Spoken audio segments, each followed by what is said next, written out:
5 days across Royal Ascot, steeped in rich history dating all the way back to 1711.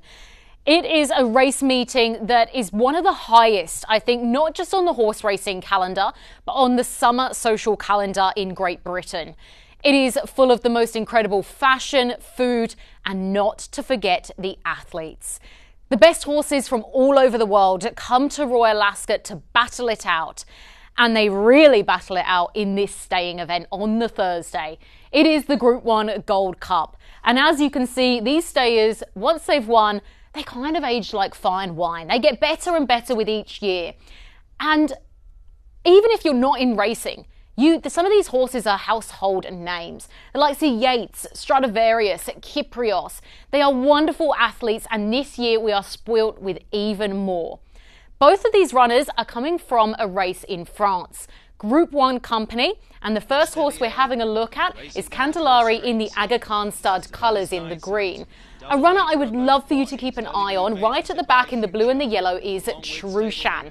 Now, while Candelaria wins this race, I think what is so important is to look at the way that Trushan, despite hitting a flat spot here, manages to battle on home. As they really are increasing the gallop here inside the final 400 metres of their journey. Candelaria coming through in the green for Clement Lecoeuvre. Tracked through there by Double Major. Nearest to us from the back of the field, Brassage Nocturne is getting on terms, and then Savannah's Night Trushan running on into 5th place with 200 to go. It is Candelaria up top here, 2-3 lengths clear of Brassage Nocturne, and this promising stayer will lift his first Group 1. The Prix Vicomtesse Vigier goes the way of Candelaria. Tight for second, Savannah's Night and Presage Nocturne hit the wire together. And I think what is so phenomenal about this effort by Candelaria is the fact that this was his first ever time at standing up to Group 1 Company. To be able to do it, and in such great style, I would say that he's well appointed to find 2 Group 1 wins on the bounce. Trushan, though, I think the run was absolutely full of merit. This was his first up after a spell, and to go to Group 1 Company over in France, fresh up from a spell, and finish off the way that this gelding did, I think is really impressive. And when you do look back through his form, he is the type of gelding that does get a little bit better with a couple of runs under his belt.